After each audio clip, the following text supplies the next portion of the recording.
Business Process Modeling and BPMN. Every goal which your users, which your clients are to accomplish through your software will be accomplished through a series of steps.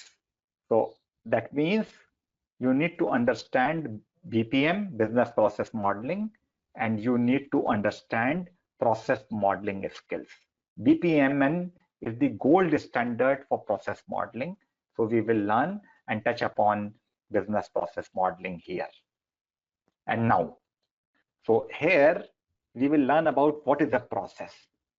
What is a process life cycle? What is BPM? What is BPMN? BPMN tools, some rules which you need to be aware of, and some sample BPMN compliant models. So let us start with what is a process. So this is a formal definition of a process as it has been provided in the BPMN document by Object Management Group. So a process describes as a sequence of flow of activity in an organization with an objective of carrying out work. So typically processes will have steps, processes may have scenarios, processes will have goals, and as the process will be carried out, it will have inputs, it will have outputs, it will consume resources. So if you are to take up a formal definition, this is this formal definition in front of you. Otherwise, I have told you what are the ingredients of a process. So a process describes a sequence of flow of activities. So activities will happen in a sequence.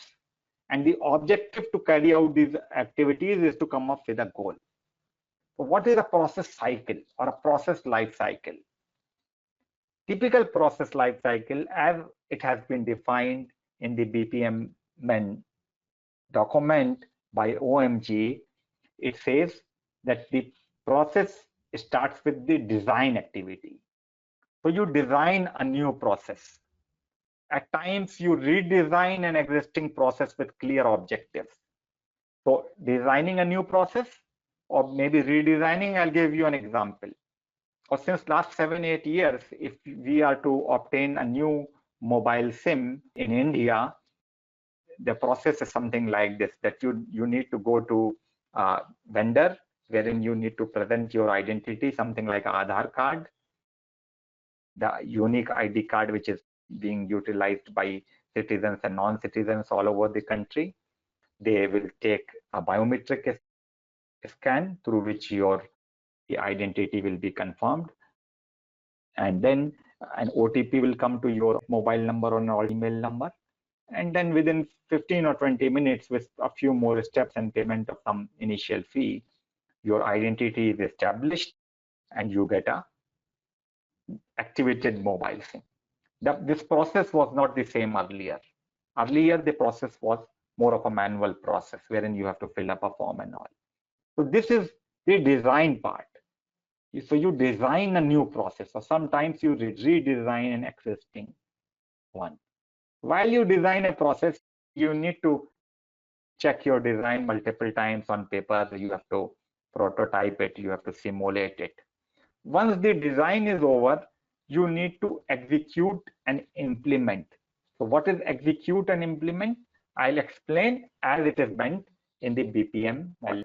So execute maps to the software development activity, and implementation is the actual implementation, that so that the process has been implemented and one can utilize it.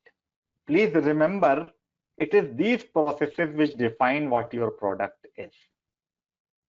So processes play a very key role in your product development effort and as to how your product is going to be perceived by the customers. Manage and maintain. Once the process has been implemented, after sufficient testing, it goes live and you need to manage and maintain. Final part of the process lifecycle is destruction. So be ready to destroy if new realities ask for this. So design, execute and implement, manage and maintain, and destroy. So these are 4 steps of a process life cycle. If you are to design some processes. If you are to focus on BPM activity as a product manager, remember these steps in the process life cycle. Sometimes as a product manager, while you implement your product, you may be required to take up process transformation for some existing processes which are already available within the client organization. If that is the case, or even from within your product, if you are to take up some large scale transformation, you can utilize this matrix: impact on the y-axis and effort on the x-axis. So if some processes which require high effort to change or to redesign or transform and there is very low impact, just ignore them. Low effort, low impact, avoid them. If there are processes which require lesser effort but impact or positive things are so high, do a preference. And then if there is a high effort and also a high impact, which is the quadrant 2, just consider. So I've given you a small tool, a 2x2 matrix, through which you can choose among the many processes which are to be taken up for transformation or redesign.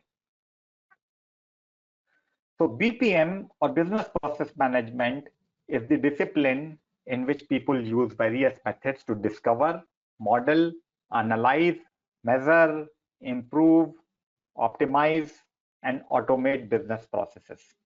Any combination of methods used to manage a company's business process is BPM. So such a wide definition, but BPM as a skill, BPM as an activity will come to you as a product manager.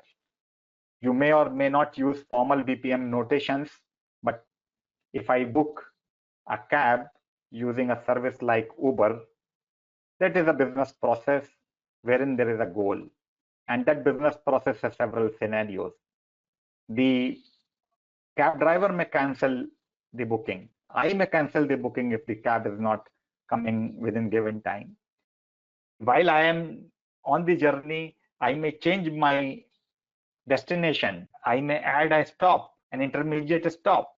So all this is basically part of a process model or a business process. So as a product manager, whether you are a product manager for a B2B product or whether you are a product manager for a B2C product, like say Uber or Ola, process modeling skills are so important. And you need to have this mindset of a process manager or a business process management consultant. Now we will take up what this process modeling notation method is and how we can utilize it while we are taking up our BPM activities as a product manager. So BPMN stands for Business Process Model and Notation. It is a OMG, Object Management Group standard. This is an industry standard to model business processes. It utilizes standard notations, and every notation, as we are aware, is a standardized visual symbol or a visual sign with an associated term.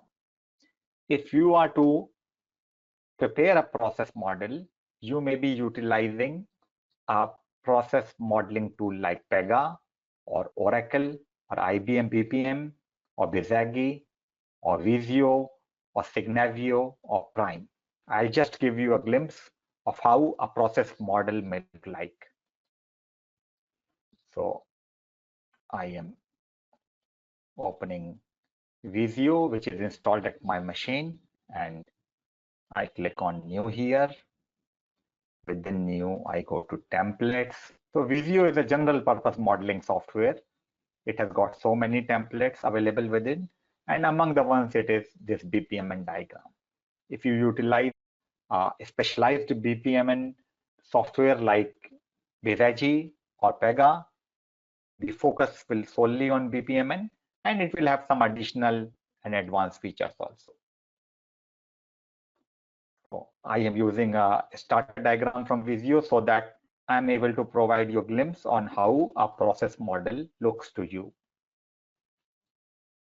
So a process model that is using standard notations. So this is a start event. This is an activity or a task, which is an individual step in a process. Then activities, event, and gateways, which are located within the same pool, are connected by, this is what we call as the sequence flow.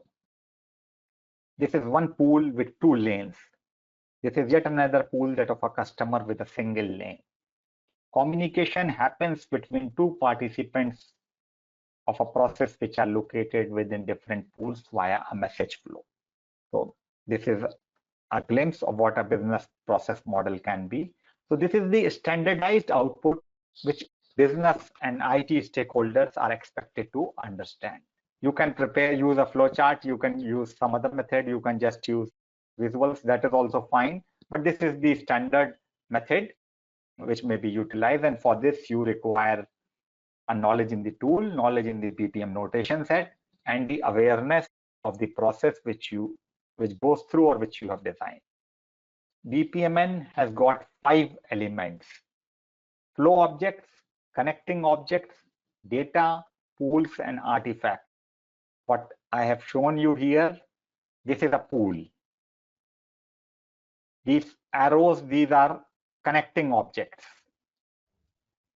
Flow objects are activities, events, and gateways. So this is an event, and gateway is not being used here. There are 3 types of flow objects: activities, event, and gateways. 4 types of connecting objects: sequence flow, message flow, association, and a data association. 4 types of data: data stored, data input, data output, and data object. 2 types of pools: lane and a pool. 2 types of artifacts: group and text annotation.